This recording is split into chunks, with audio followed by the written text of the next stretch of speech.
going on, everybody? Welcome to another episode of the Viall Files. Happy Monday. I am your host, Nick, joined by my producer, Rochelle, in the comfort of our homes.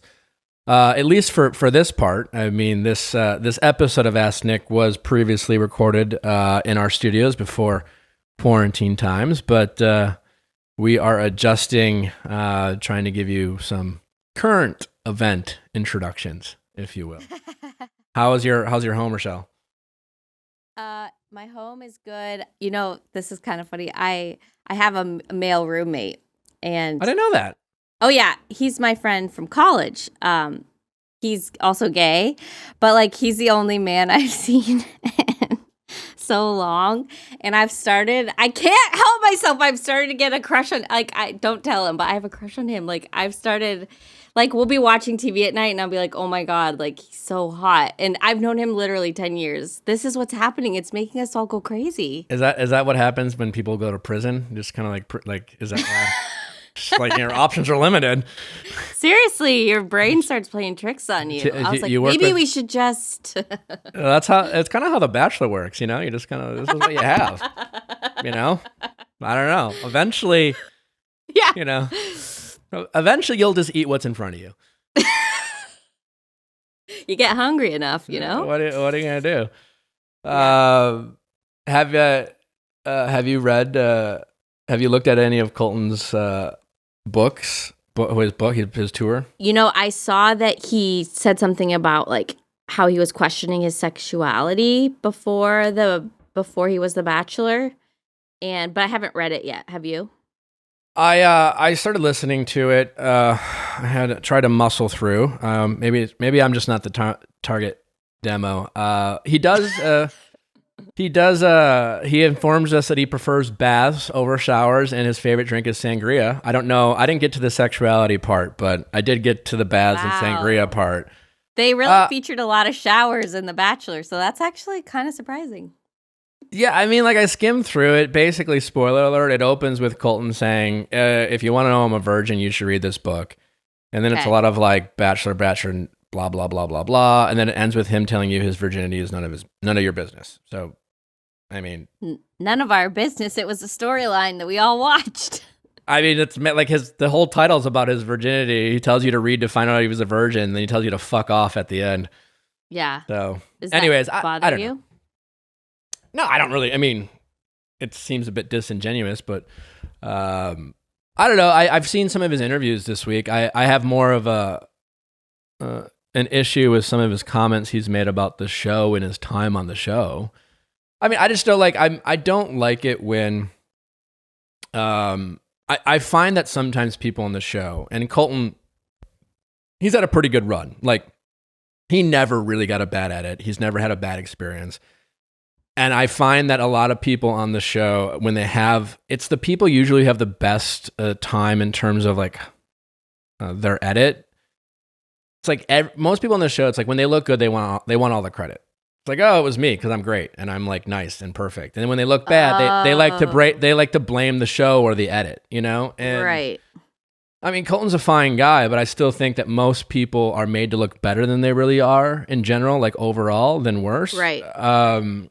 And this, I mean, he just made some comments about, like, for example, like the producers tried to like break up him and Cassie, or they crossed the line and he realized certain things. It's just like, from my experience, I was very honest with the producers about my interest in Vanessa and that she was my favorite. And they protected the crap out of her. In fact, they protected her even more than I realized in the moment. And Colton's been on record of saying he lied to producers about his favorite. I've heard from multiple producers that it is in fact true, that like he told them the whole time it was Hannah G. Well, like, if that's the case, when Cassie's dad wants to come on and talk to Cassie, of course they're going to let her. Like, what? That's interesting television. It's just like, oh, what's more interesting, Colton breaking up with Cassie, or Cassie's dad coming and convincing her that maybe she's not ready and she's leaving? And the producers are probably fine with that because they're thinking the whole time he likes Hannah G better anyways. Right. Had he been honest, I mean, so I don't like it when it's like revisionist history and he's like, do the producers produce? Sure. Have they pissed me off? Yes. Do they cross the line sometimes? Sure. But I mean, you don't get to have your cake and eat it too. I don't know. He mentioned about like in the book about how the producers, like the show, took advantage of his like virginity story. Like they crossed the line and pushed limits. And I get that like every bachelor, bachelorette has their story that the show will try to like harp on, and it gets frustrating. For Ben, he was unlovable. For me, it was like, I'm so unlucky in love. And like, it's always exaggerated. But like Colton introduced his virginity. He shared that. It was up to him. He didn't have to do that. And so you don't get to like talk about it and then decide what's enough and not enough. Like, he used his virginity storyline to be the Bachelor. That's why he was the Bachelor. Like, that was a compelling storyline. And he knew that. Colton's a smart guy. He was fully aware. And so like all of a sudden decide like when it's not okay and then like throw producers or the show under the bus suggesting that they went too far. I don't know. I'm not a huge fan of that. The reality is like everything Colton's doing is from the show, and he owes the show a lot, because like his charity, everything he's doing, his following, his book, which is all about the show, all comes from his experience on the show. Yeah. So I don't know. I mean, I know he's rubbed some people the wrong way in the franchise in terms of, listen, again, like I said, we actually talk about this with Jason on Wednesday, so everyone tune in, because Jason was on the season with Colton, so he has kind of like a interesting Colton's just a very fully aware guy who seemed like very primed to be on TV. Like and it's just kind of like, I don't know. I mean, he's a nice guy, but I just, I don't like, it just seemed like reading his interviews and the parts of the book that I read, it seems very revisionist history. Like he talked about breaking the fourth wall, about like, oh, I wanted to break the fourth wall. It's just like, okay, well, so does that make your fence jump disingenuous? Like, did you plan that? Like, was that in the moment, or I don't know. I mean, it's almost like he's blaming the show, the very things that he's also doing, Right. Having your cake and eating it too. Also, special announcement. We are, instead of Wednesday's episode, we're releasing an episode tomorrow because we have Peter Weber on to, in a way, tell all. We talk about everything from beginning to end. Hannah Ann's breakup, AFR, Barb, an update on what's going on with him and Kelly. You'll have to check it out. He was very honest about everything, and we really enjoy him doing that. So I know we mentioned that we have Jason coming on this week. We're going to push that next week because the conversation with Jason is timeless. You won't want to miss that. It was super awesome to talk to Jason about even his relationship with Caitlin. It was a lot of fun. That will be the following Wednesday. So I appreciate you guys adjusting to kind of these crazy schedules, but we're just trying to give you the hot topics when they come up. So thank you so much. You'll enjoy this episode of Ask Nick. We got some great callers who are very authentic and very honest, and we appreciate them calling in. Don't forget to send your questions at asknick@castmedia.com, cast with a K. Let's do it. Hydrate Spark. You know what happens sometimes when you're not going through your normal routine, like going outside and doing your thing? You forget about the little things, like drinking water. Yes, and drinking water is something that'll keep you healthy and keep you from not getting sick and help you get better if you are sick. I think about that all the time.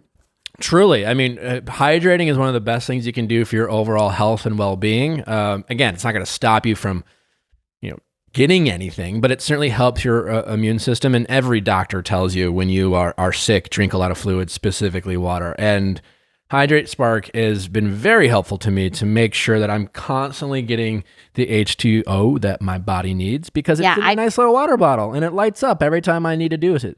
Yeah, it's smart. It's a smart water bottle, so it connects to the apps that we downloaded on our phones, and it lets us know how much more water we need to drink to reach our goals. And like Nick said, it lights up. Well, usually I have a lot of things close by, but I tell you what, the one thing I definitely have close by, even in my home, is my phone and my Hydrate Spark. That's about it. That's all I really ever need, because I feel like I'm connected, and my Hydrate Spark.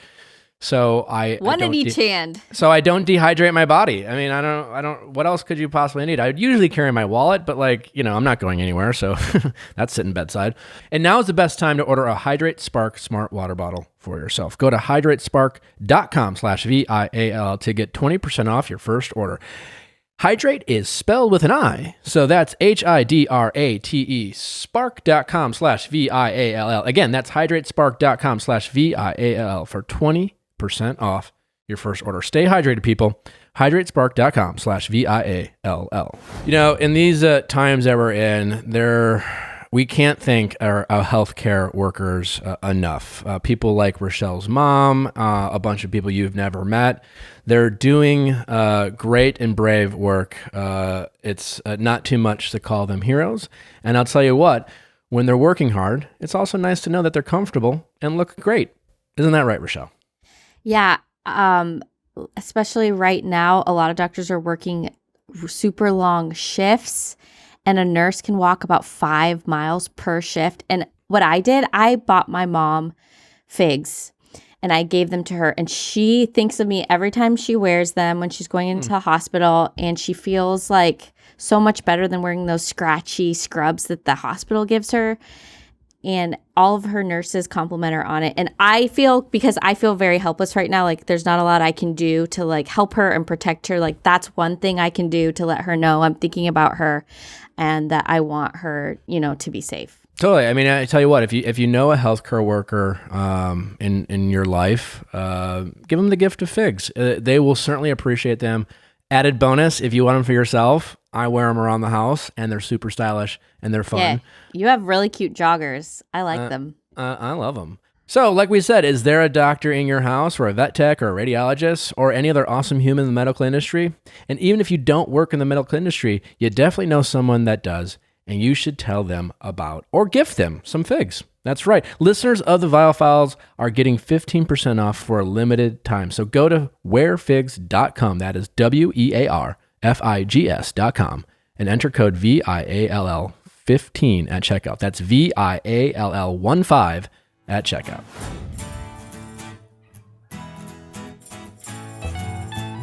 Question time with Nick. Let's ask Nick your sexy questions. How's it going? No, I'm good. I'm Kay. I'm 27. Hi, Kay27. I'm good. How can we help you? So my question's pretty simple. I've been dating this guy. Currently we've been dating for about a year, but I've known him for about 4 years. And so honestly, like, he loves me so much, like completely and utterly in love with me. It's beautiful. Like, it is absolutely one of the most wonderful feelings in the world. And like, I can honestly say, like, I've never been loved the way that like he loves me. Like, it is really beautiful, and like I appreciate it, and like, and I do love him. Like, I want the best things for him, and like I want that to be me, and I want a future with him. But I had this discussion with him a couple days ago. It scares me that I'm very much aware that he loves me more than I love him. And I don't know that like I'm technically in love with him, but I guess I don't know what else I would need to feel that. Sure. Is this your first? Yeah. Is this first serious relationship? Second, third? This is my second really serious relationship, but my first was the epitome of really, really, really messy and bad, and just and then that messy first relationship. So, do you want me to say what happened, or do you want to say it? Yeah, I can tell you. Yeah, you know, you don't have to say everything, but yeah. No, I have to take some ownership of it. Basically, I was raised, like a lot of your listeners, in a really religious household, really religious, and I was very naive. When I was 17, while I was in the church, I met a man who was married to my mom's best friend. And when I was 17, we became friends, and unfortunately, that friendship had a very inappropriate sexual undertone that, like, I didn't call out, and that's not. I should have. No, you don't need to blame yourself for that. Well, you have to take ownership on some level of like knowing, even though like I knew everything wasn't right, but like he kept telling me like, oh, you know, these people of the church have told me that this is not okay. Isn't that funny?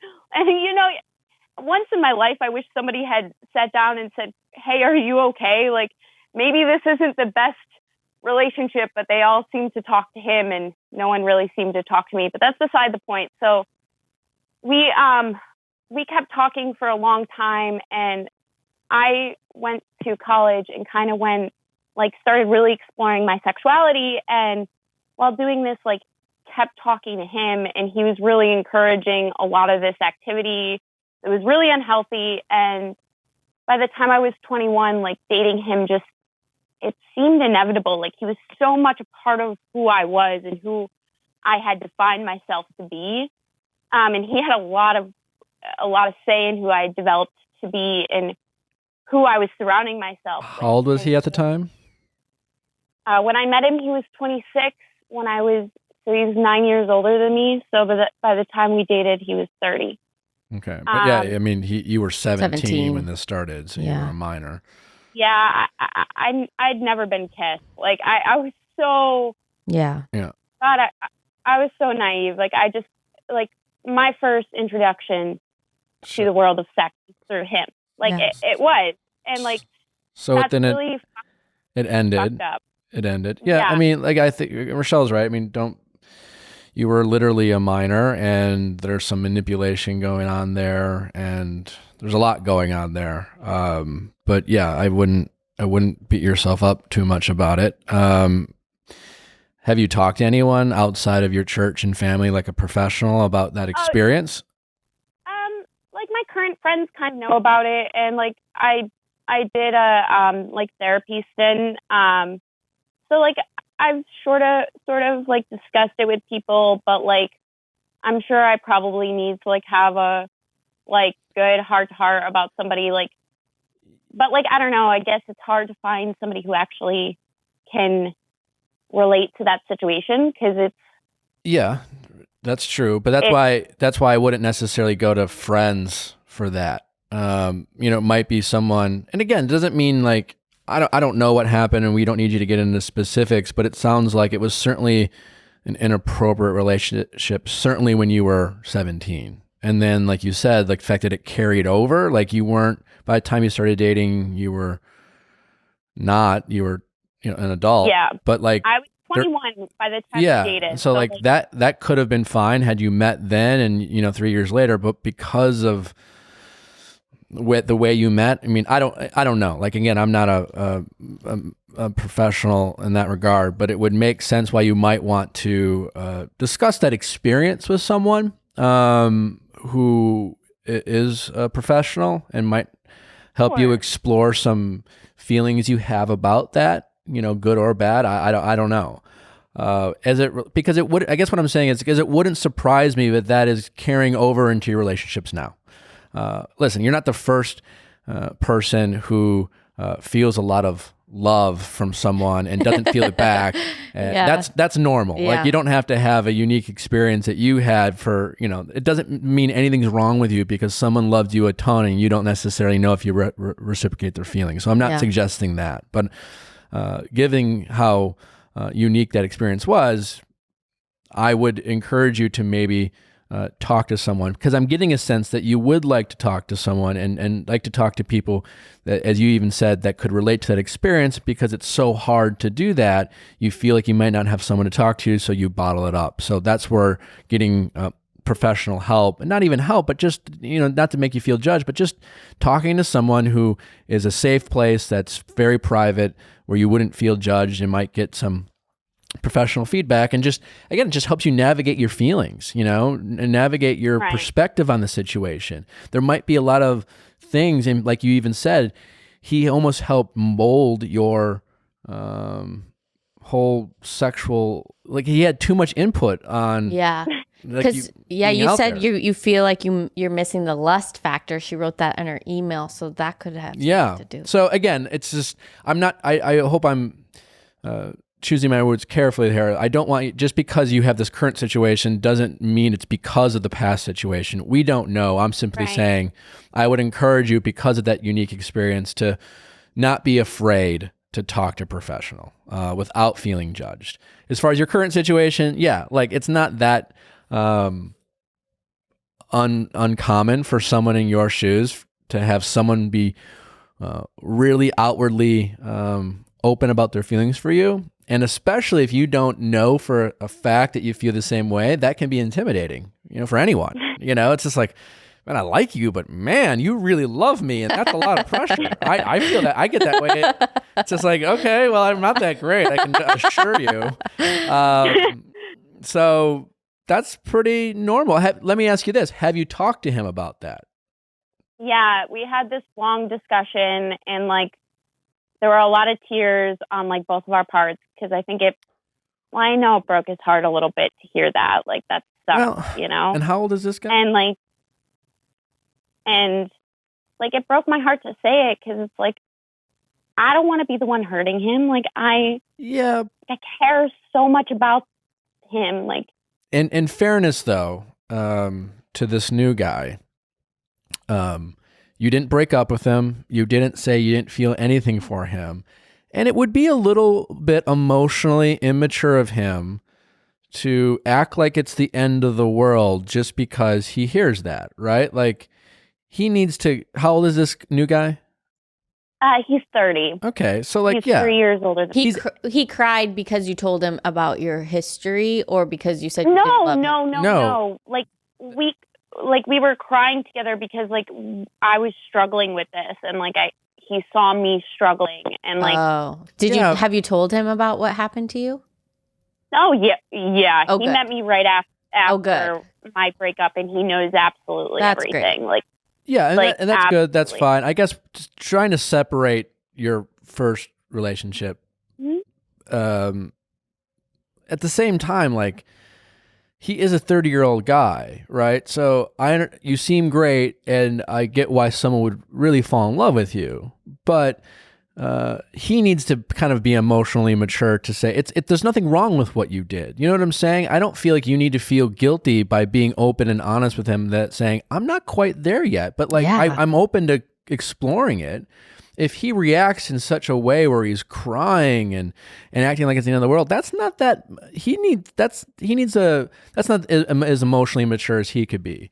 He needs to hear what you're saying and saying, the mature response would be, you know what?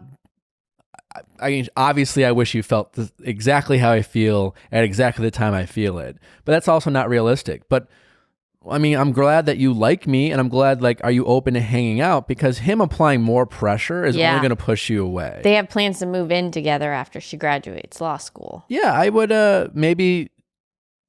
It seems like there are even some things in this relationship that you want to get under control, because there is nothing wrong. You seem to have this habit of these guys, whether directly or indirectly, almost guilting you into feeling a certain way with their emotions. And that's not necessarily okay. I am in no way suggesting that this new guy is malicious or being manipulative. And I don't doubt that his feelings are anything but pure, but he might be, I don't think it's that normal, or it's not that mature for a guy to respond the way he did, just simply because you said, I'm not quite where you are at.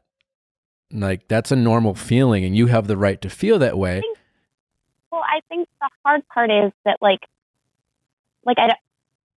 think there was this assumption that I was in that place, because yeah, that makes sense. I do tell him I love him, because I do love him. Sure. But,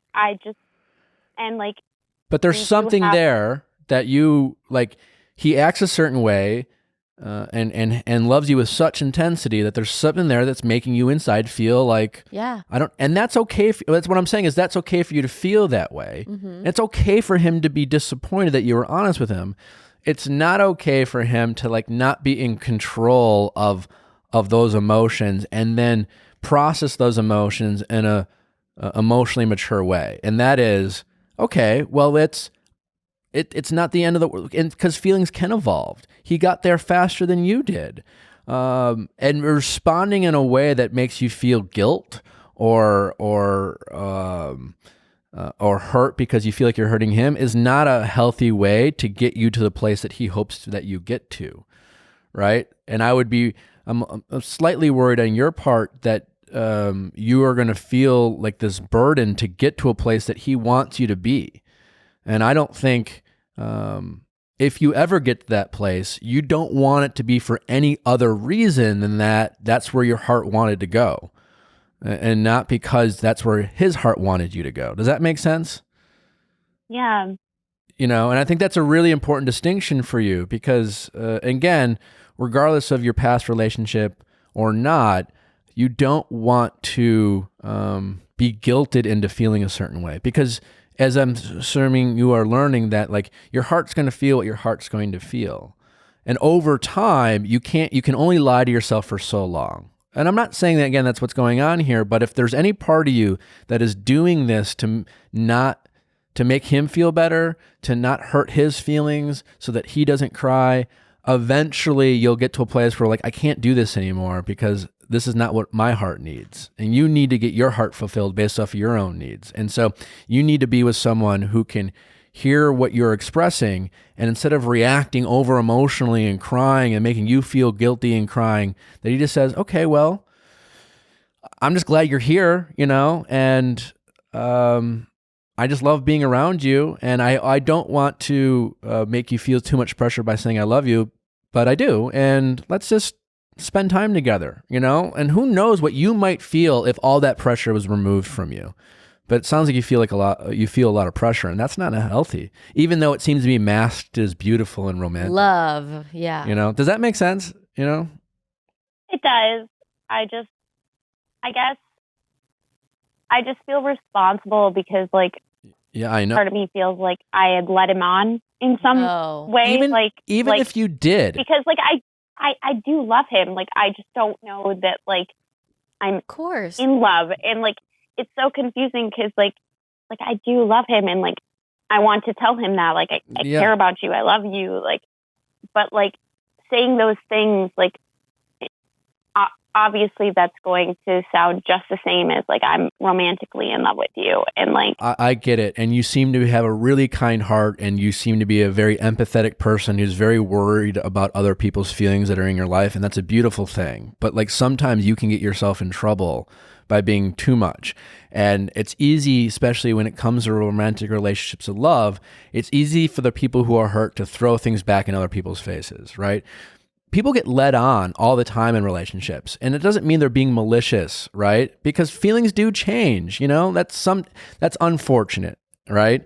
If that happens, but you can't constantly feel this guilt and shame just because you were willing to like consider this relationship. You were willing to express feelings that he wanted. And you're not wrong for being honest with him exactly about where your feelings are. Yeah, you told him. And if it hurts his feelings, that's unfortunate, and you have a right to feel bad because you don't want his feelings to be hurt, but you shouldn't feel guilty because you've done nothing wrong. And there's a very clear distinction there, and a lot of people have a hard time. And listen, when you're hurt and when you're being broken up with, or you're hearing something you don't want to hear, it's hard in that moment to realize that. And I've been there, right? I've been there where you get very defensive. And you're like, wow, why would you say that to me? But you've done nothing wrong. And I just want to emphasize that it shouldn't dictate your actions going forward. If you want to move in with this guy, move in. But I wouldn't move in if you're not on the same page romantically. And if he reacts in a way that's defensive or angry or frustrated because you aren't ready, that's a red flag. Red flag. And I think planning to move in together right now, maybe don't even worry about that. Yeah. And again, I would just, men and women can mask toxic behavior under the cloak of romance and over loving and things like that. And it's men and women do it, right? Yeah. And again, I'm not saying he's a bad guy. He just might, it sounds like he might be slightly emotionally immature. Yeah. You can be really in love, but an emotional, mature response to what you said would say, okay, well, and I don't expect him to sound that pragmatic, but he can be like bummed about it. But emotional person would say, thank you for sharing this with me.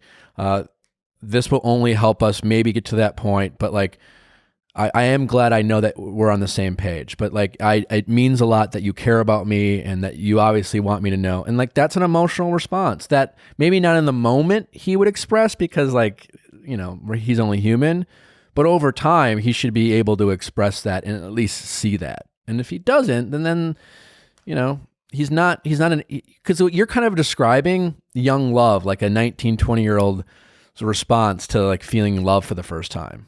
And he's 30. And so I think he should be a little bit more measured with his emotional response to finding out that someone still loves them, but maybe not as intensely as they love you. Right?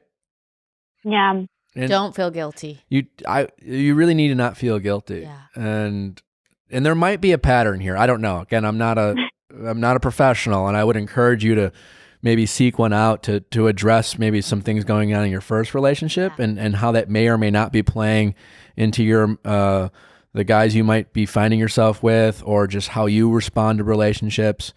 Because again, too, like, you could be playing into this too with this guy. Like you're feeling guilty, and your ability to empathize really clearly almost like might be indirectly. It's all love is messy, I guess is what I'm saying. But you got to just you can feel bad but not feel guilty. There's a difference. And don't let feeling bad guilt you into doing something that's not healthy for either of you in the long term. Fair. Okay. But all right, I have to run because I have class. All right. Get back to law school. Thanks for calling in. Online Yeah, law focus school. on law school. You're going to be fine. Yeah. You're a very sweet person. Yes. And thanks for being so honest. Have a good one, guys. Take care.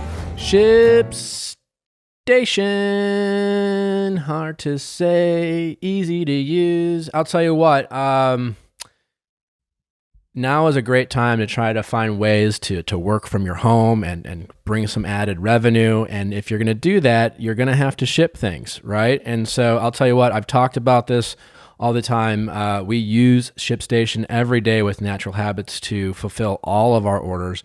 And so whether you are running a small business like Natural Habits, or if it's even smaller, out of your home, they are amazing at helping you fulfill all your shipping orders. So whether you're sending USPS, FedEx, UPS, or even Amazon, they are amazing. They give you all these analytics and data about your orders.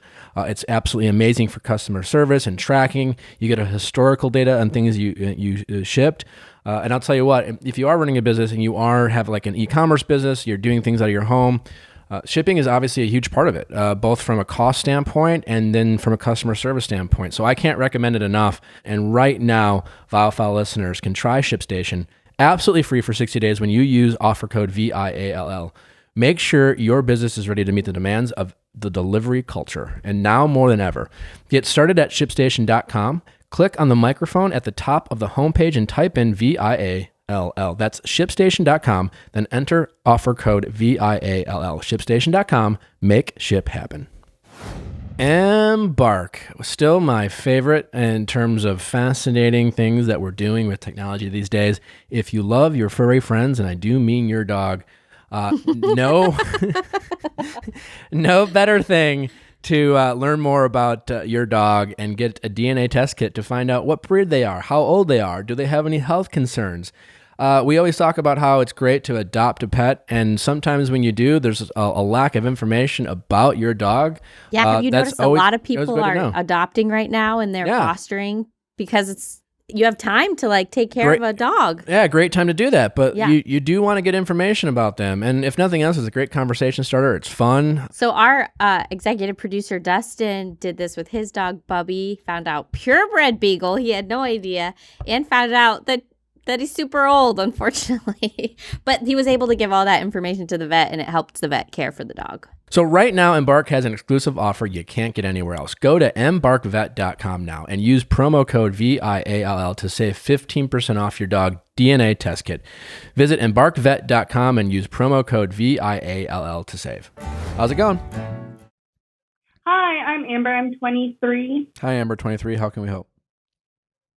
So my question is about how to be friends with an ex after a very messy breakup. And I don't really know where to start. So we dated. Can I ask you a question with your first question? I'm curious as to why you want to be friends with an ex after a messy breakup. We have a lot of mutual friends, Okay. and we have some reunions that it would just make it a lot less awkward if we were friends. Okay. Did you end the relationship? I did. Okay, that makes sense. So you're approaching this as almost a pragmatic point of view, of like the short term of like upcoming things and events, as you say. Yeah, so we had a trip in October that was kind of awkward, and honestly, I've been avoiding going on these trips for 2 years because of this reason, just to avoid run-ins.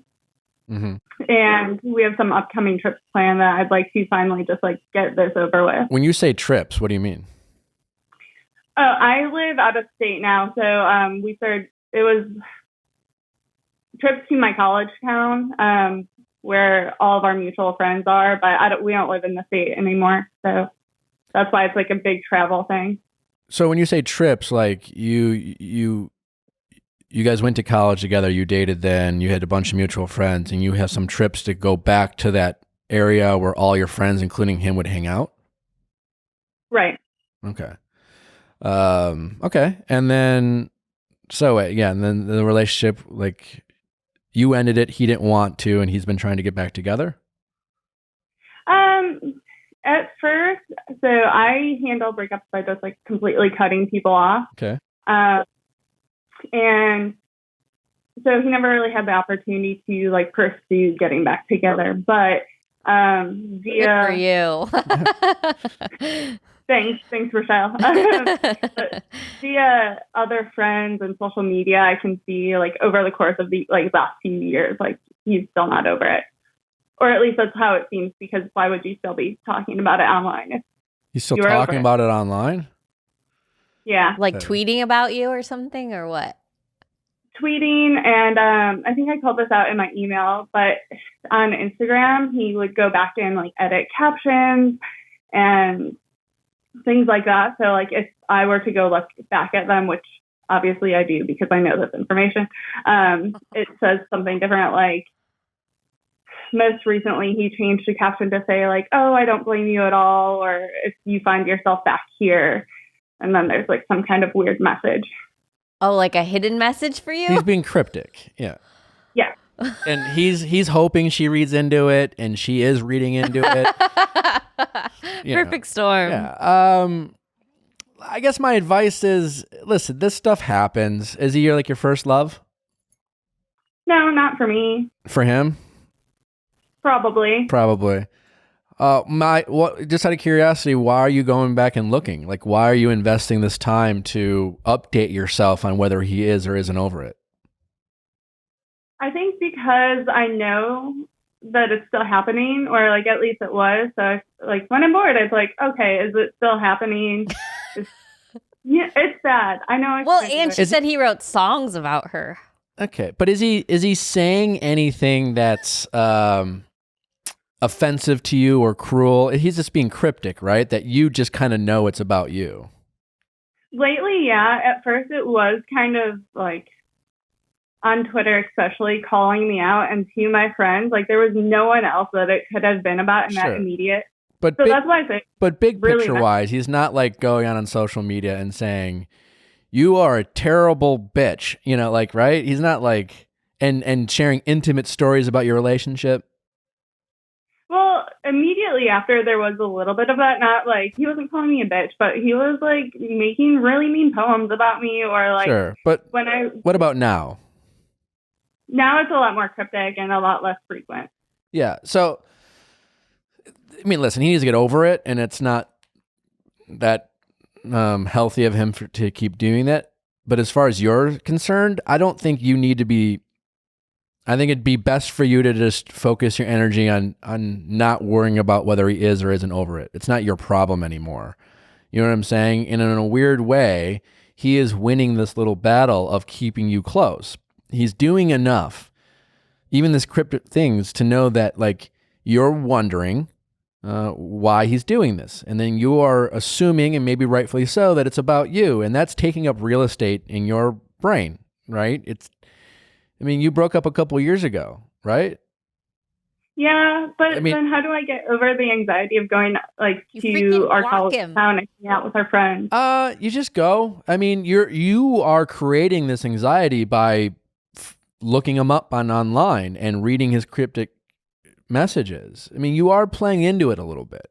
I truly have to block people because I do the same thing you do. I'll go back and look, and if I block them, I can't look. Yeah. And so unless you feel unsafe or unless he is out there disparaging your name and reputation, it sounds like all he's really doing is being kind of annoying and a little bit immature about this. And as a good human, you might even feel a little bit bad and wishing he'd move on. But at the end of the day, none of this really is your problem. And I think you can go and visit your friends and hang out with your friends and enjoy your friends. And if you interact with them, you can say hi and you can more or less act indifferent. And not play into it. You know, if if whatever he does, he's trying to get a reaction out of you. His goal is to get you to care. His goal is to get you to invest energy into him, which you are doing.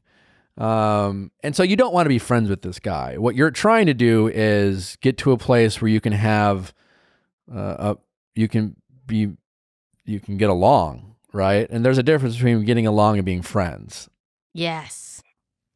Yeah, so last time when we were there, I introduced him to my now boyfriend, and like it went pretty well. But then, of course, like it opened the door to more conversation, and he slid into my DMs, and like you got to have this fine conversation. Yeah, but now it's just like it feels like it's feeding his social media feed, where it gives him like more things to talk about. You definitely need to cut him off. I think you need to stop telling yourself and stop trying to figure out how do I be friends. You can be civil.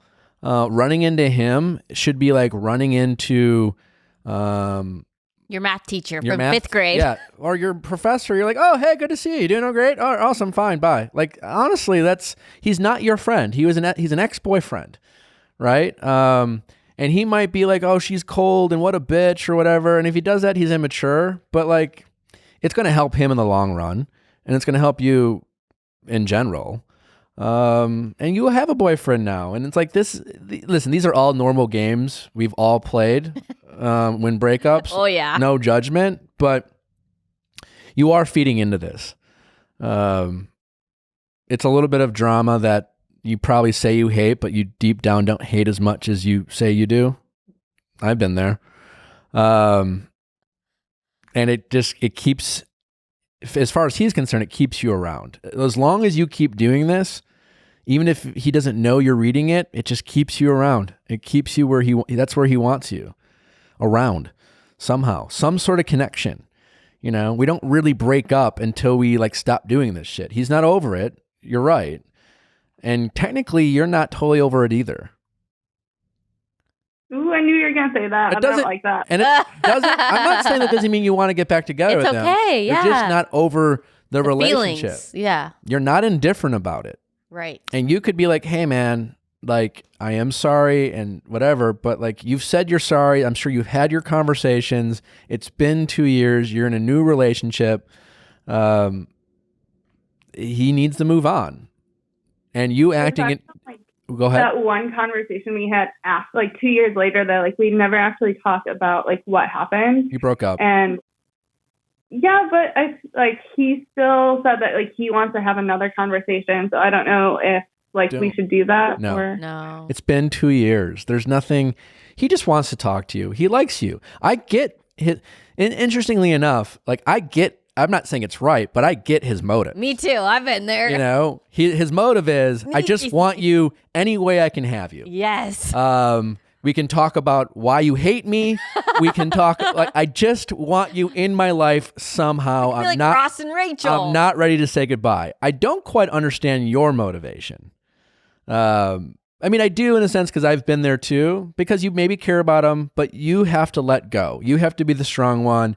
And it's okay for him to hate you. That's just him saying he loves you. He needs to get to be in a place where he's indifferent about you, and vice versa. You need to get to a place where, when I went home a couple weeks ago, my best friend's dad passed away, and it was a reunion, and my ex-girlfriend was there with her husband and 2 kids. And it was just nice to see her and nice to say hi. And we were totally indifferent. I mean, certainly it was someone I cared about and vice versa, but it wasn't weird. We didn't get awkward. We didn't start going down a memory lane.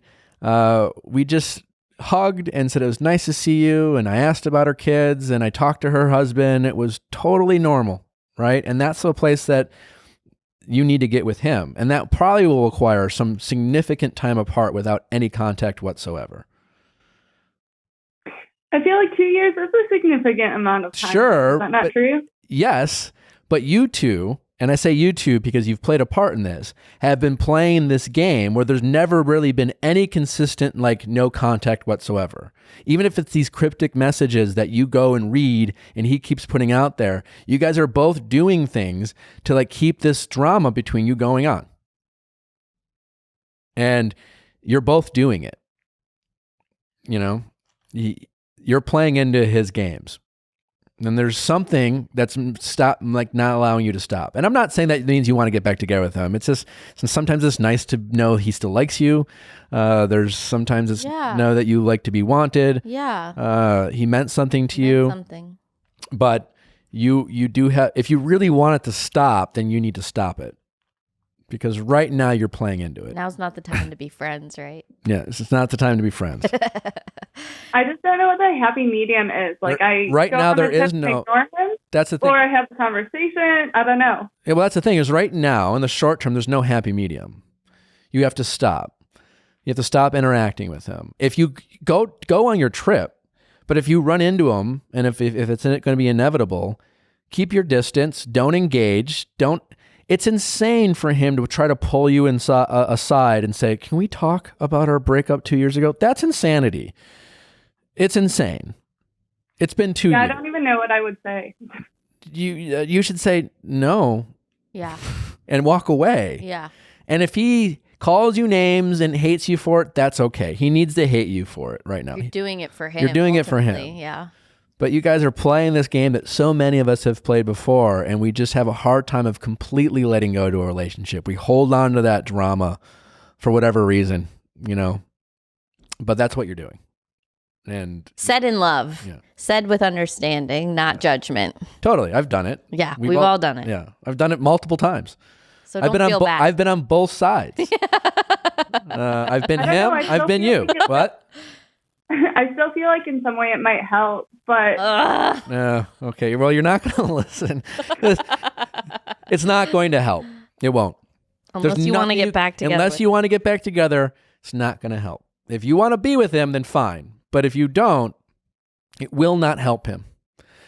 What could you possibly say? I don't know, but he says it would help. I know. He's delusional right now. He's convinced himself. He's literally having a relationship with you without you being in the relationship. No, it happens all the time. We do this. Like, we break up with people, and when especially when we get broken up with, we choose missing them is a better, and being sad about the relationship is a better option than being over it.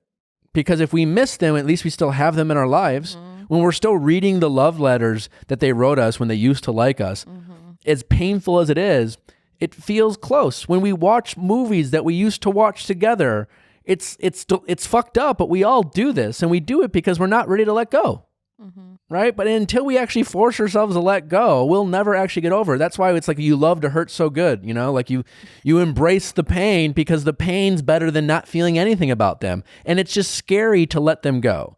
He's just afraid of the unknown. You got to help him get to a place. Right now, you are part of the problem. And nothing you say in that conversation will help. It will only make it worse. Because it seems like you're a nice person, you care about him, and sounds like right now you're not able or willing to say the things he really needs to say, you need to say to allow him to hate you, because you're like, I don't want to be mean and I care about him. Well, right now you're only giving him false hope. I don't know. I feel like I was really mean to him, like in the beginning when I just cut him off right away. That's okay. And you know what? Maybe you were the worst girlfriend of all time. I don't know. The point is, you don't want to be with him anymore, and he needs to get over it. It's not your job to fix him either. Yeah. You don't need to relive your past relationship. If you if you were not the greatest girlfriend, you can say, again, I am very sorry that I hurt you. She already told him. Yeah. She already told him you've sorry. done it. Exactly. It's just now this is literally the definition of insanity. Yeah. I just don't know. Like, I mean, I feel like this cycle has been going on so long that if it hasn't ended already with, like, that's a very minimal contact. Like, I'm Block not doing him. anything. Yeah. I'm not sending him any signals on my end. Yeah. But again, it's hard to explain, but even like Talking to friends about it. I'm not, I'm not a spiritual whatever, but like there is energy out there. And like the fact that you're doing things that are just, you're putting out things out in the world, even by you going and looking at his messages and reacting. And then if you're talking to us about it, you're probably talking to your friends about it. And then somehow that's getting back to him. I'm just saying that all this bullshit is all perpetuating the situation. Like Rochelle said, I think you should block him.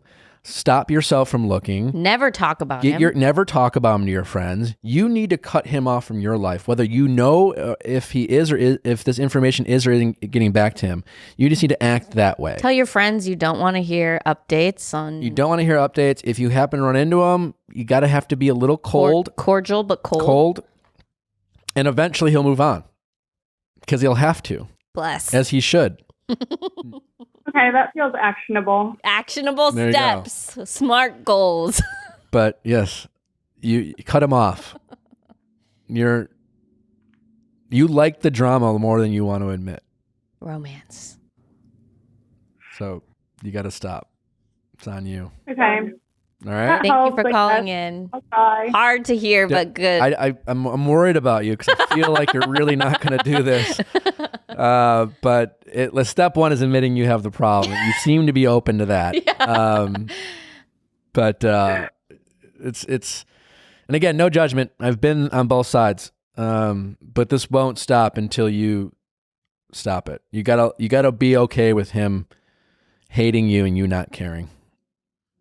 I have to just throw the hammer down. Yeah, but in a way that's not perpetuating the drama. You really have to the silent hammer. Yeah, not talk about it with your friends and not look them up and not respond and truly focus on your actual relationship that you are in. All right, best of luck. Thank you. Thanks for calling in. Day. All right, take care. Bye-bye. All right, how's it going? All right, hi Nick. Hi Rochelle. How are you guys? Good. What's your name? My name is Kayla. I'm 24 years old from the East Coast. How can we help Kayla 24? So actually, you kind of already helped me a little bit. I was one of the people who asked you a question on your Ask Nick Instagram. Yeah, so I know I sent a novel to Rochelle, but basically I met a guy around Christmas Eve, and we were talking a lot. I went to visit him. He lives in a city about an hour and a half away. We probably hung out 5 times, but for that span of time, it was 48 hours each time because I would stay there. But he's a med student, so obviously medical school takes majority of his life. But I understand that I'm a student too, so I've been very open and understanding and patient with him studying for his boards and all of that. But he was taking off to go home to study for 2 months. So we talked for 2 months, and then he's leaving for 2 months. So my question to you was if it was too soon to clarify what the expectation was and kind of where we were going with things. And your response was that Pete was about to propose, so I could do that. So I did reach out to him via text, and I kind of just clarified where he expected this to go, if I should be waiting at home twiddling my thumbs for him to come back, or if I should be dating around. I made it clear I did not need a relationship title. I just wanted to know if I should be spending my time waiting for him or not. And he responded well, basically said that he intended to see where it went and that he intended to see me when he got home and that he wasn't going to go on any more dates while he was home. So that was enough for me. But I guess now my question is more general. I kind of get sick of this whole fear of broaching the subject, fear of asking people where their intentions are too early. How do you know when to do that? When is it appropriate? I'm a communicator, so it's been kind of tough for me dating. Yeah, I don't know why all of a sudden this day and age of dating we've become afraid to define the relationship. It's because guys react. Not just guys. They run away. Men, fine. Now you have an answer. Like this is a men and women problem. This is not a men problem. But you enough of them run away, and you're like, how can I keep them? Plenty of women. Won't talk about plenty of women who don't want to be in relationships either. Who don't respond in the affirmative when guys say, "I'd like to date you." I mean, this happens too. Mm-hmm. But obviously, like on our show, we have a lot of women calling in who do act as if, like, again, when you said, well, I was fine with that answer, I'm fine with not being in a relationship, but that doesn't sound like what you want. Like, there's a difference. Right. You know, I'm fine, I can put up with this, but what I really want is that. So, like, start just saying what you want and stop being okay with what you're fine with, because you're not really fine with it. Like, you're just, you want to, it sounds like you want to be in a relationship with this guy and you want to find out if he is. And so what you've given him, when you start answering for him, like when you ask the guy to define the relationship, you're like, well, listen, just as you know, like, I don't really need to be in a relationship. I just kind of want to know. You give an opportunity for him to give you a very vague, non-committal response. Right. Well, I intend to do this. What does that mean? When someone intends to do something, it's like when, sports reference here, but lots of times when big, like, coaches will like have a lot of success and there's rumors about them going to a bigger university, they'll say, like, I have no intention of leaving, at all. I'm committed to this university. And a day later they leave, right? And they technically didn't lie because, like, they did intend to that in that moment. And right. You're right. I guess I kind of put words in his mouth before he could answer. You know what I mean? Just if you like someone and you want to date them, I don't know if there's ever really too early of a time to say it. I mean, yeah, is it a little nutty to go on one date and say, I want you to be my boyfriend? Sure. But, I get these questions like, we've been hanging out for 5 months, or we've been hanging out for a month. Like, we've gone on a few dates. A few dates is enough time to say to someone, I've really enjoyed hanging out with you. I'd like to get to know you, and I'd like to see where this goes. And then, like, right. And fine. But then, like, 2 weeks later, you keep hanging out. And I think that's totally enough time. Like, that used to be fine 5 years ago to say, do you want to be my, like, do you want to date? That was totally normal. Now people feel like they have to go and, like, date someone for a decade before it's totally safe. I don't want to seem crazy. We've been hanging out for 10 years. And listen, is it nuts for me to say that I want you to be my boyfriend? Like, what did this happen?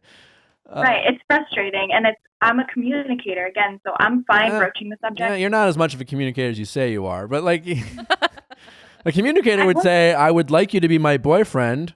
What do you say to that?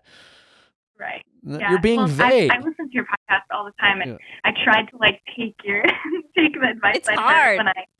It's scary is what it is, and I get that it's scary. Yeah. Yeah, and I was trying to take, like, the whole don't be a cool chick all the time. Don't be afraid to ask questions if you're just afraid of the answer. I was trying to, like, take all that into consideration, but it is hard. I don't know. It's harder. It's hard to do, but small steps. I quite honestly, again, I'm not blaming men or women, but it's not just the men out there.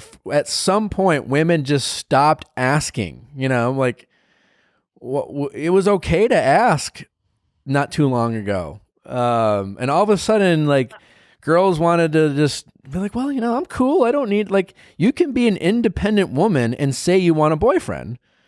Right. Yeah, you're right. Yep. And you are, like, a hot tamale. Yeah. You deserve the world, man. I get that it's scary. I get it's not as hard as much as it is scary. Because actually, it's quite easy to say, I'd like you to be my boyfriend. It's just scary. Like, it's not actually hard to say that. You can say that to anyone. Sometimes it's a little scary of finding out the reason. And sometimes, in some we get scared because we like guys who seem non-committal and whatever.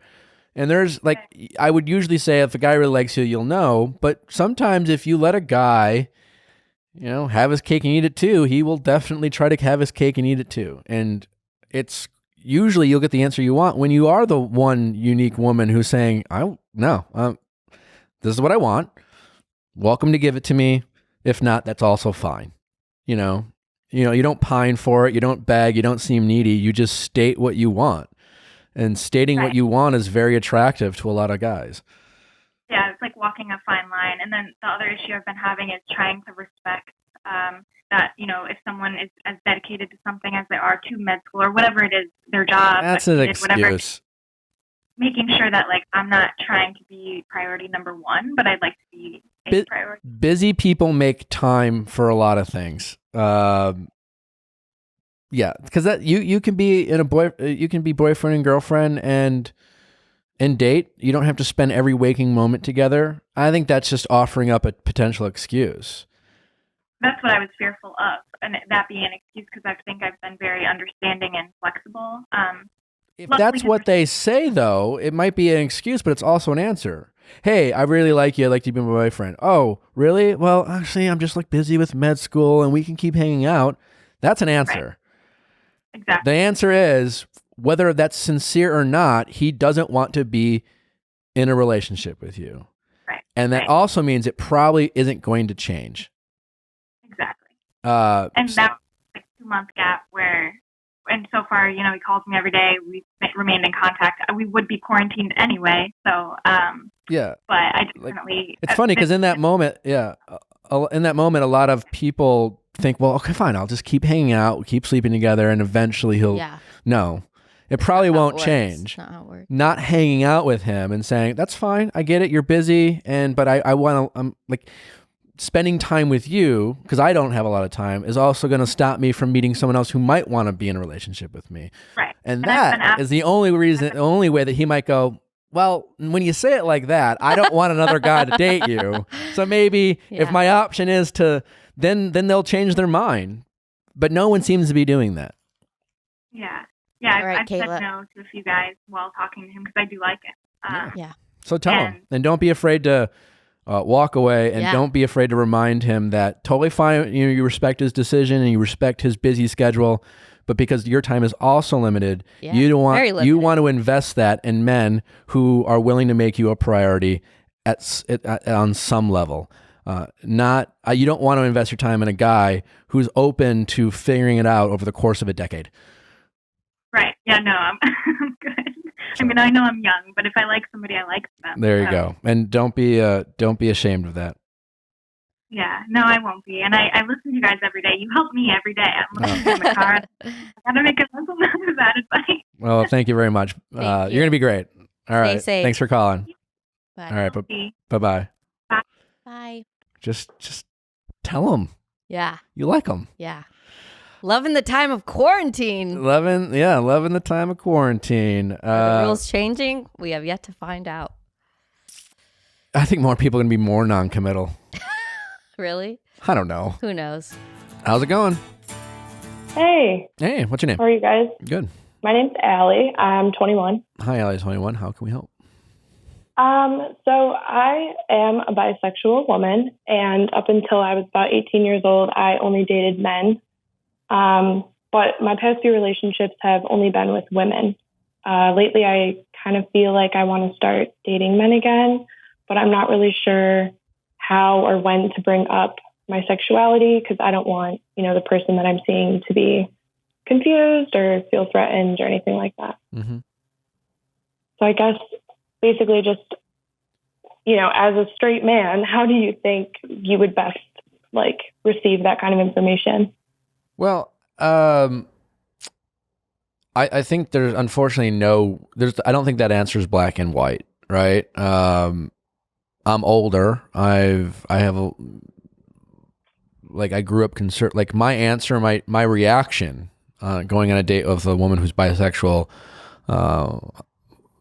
most certainly would have been different if I was 22 than now, right?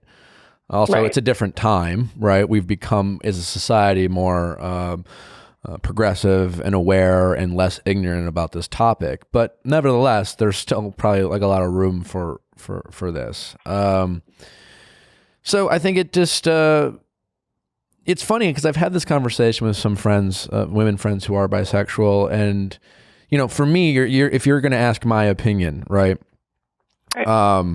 I'm a generally confident person when it comes to relationships and security. So I don't feel like I would be threatened. It's funny because I've had a woman say this where it's just like, she's worried the guy will be insecure that that she at any moment can leave her for a woman.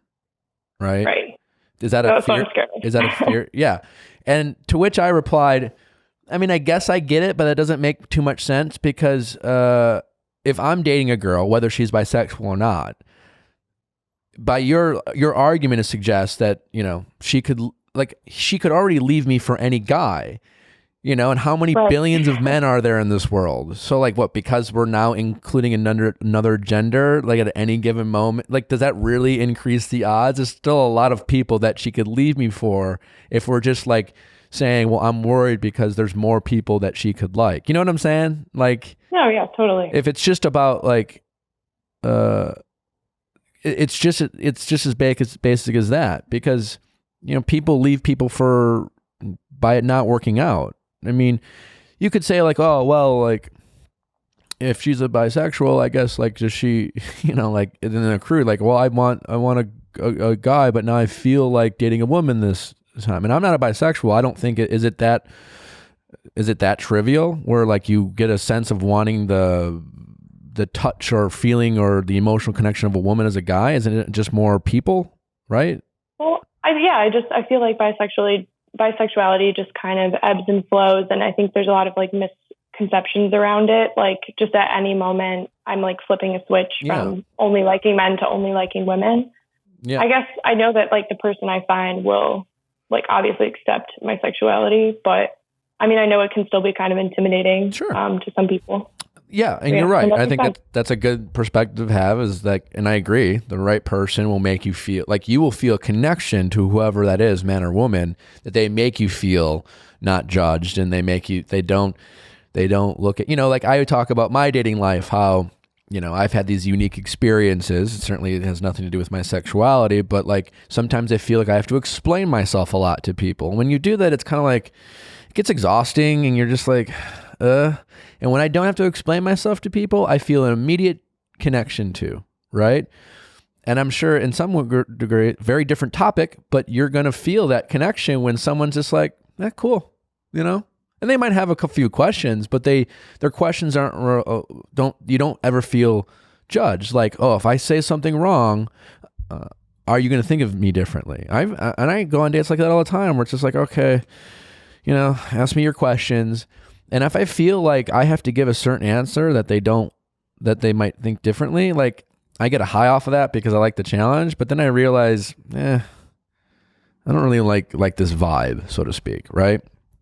Right. So I think it's just going to be situational for you, right? It's if you end up going on a date with a younger guy, there's a slightly greater risk that he might say something dumb and immature. Not necessarily, right? Because you can get that from older guys, but if you're just playing the odds.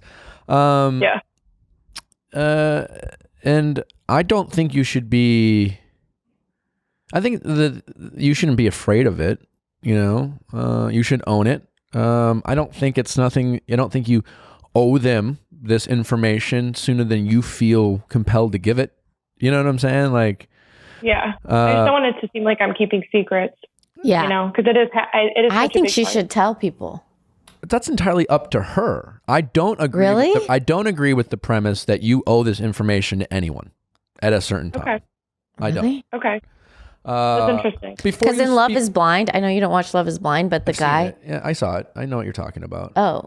They were like getting married. Like, you know what? You're right. Before you get engaged with someone or have sex with them, you can share this information. But until then, you don't owe that information.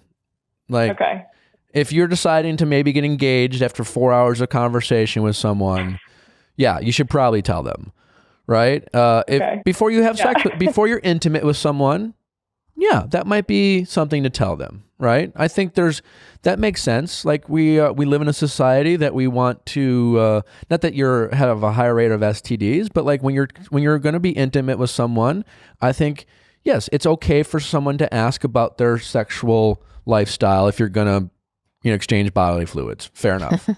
But short of that, like if you go on 3 dates with some guy and you don't like you're just having conversations, you're just getting to know him, whenever you feel comfortable is when you should share that.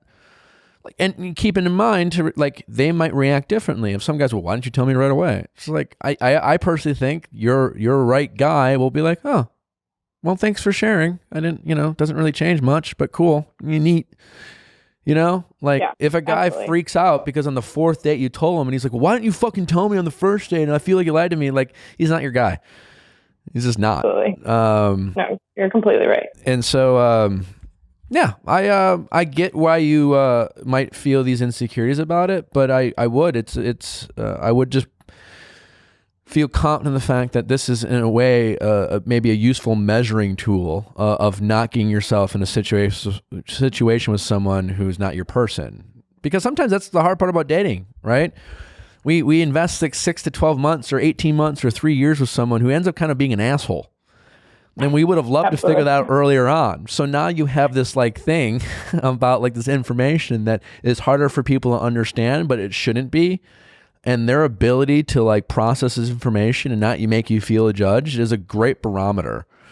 Yeah, absolutely. And you're just going to save yourself a lot of time by not getting involved with people who might be ignorant or short-sighted or make you feel like you have to explain to them, or even just maybe just like make annoying jokes like, oh, go make out with that chick, stuff like that. So yeah, but I think it's good I don't think you should hide it, if you feel comfortable about it. I just don't think you owe people anything. You don't need to explain yourself. You don't need to come out of the closet on every date you have, so to speak. That makes sense.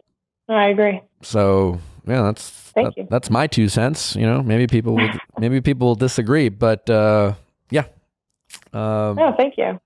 Yeah, I think just own it, and I definitely don't think if you date a guy, you can leave him for billions of other men. The fact that you could also leave him for billions of other women doesn't really decrease his chances of that relationship working out. Yeah. So absolutely. Thank you guys. No, my pleasure. But thank you. Yeah, that's about it. So best of luck. Let us know if you meet a lovely fellow. And until then, enjoy the buffet of options that you have. Thank you guys. All right, take care. Bye. All right, bye-bye. Take care. Yeah, I saw that on Love is Blind, but yeah, before you get engaged. Yeah. I definitely thought when I watched that, like, why did you wait till after? Right. Because he didn't want to be rejected. Totally. Yeah. He's about to get engaged. Yeah. Totally different. Yeah. Yeah. Not the same as a third date. Well, thanks for listening, guys. As always, we appreciate your calls, people calling in. Hopefully, you are finding these episodes entertaining and fun and insightful, and we do appreciate you continuing to listen. Don't forget to send your questions to asknick@castmedia.com, cast with a K. Sending your reviews, we always appreciate that. And until then, we will see you on Wednesday.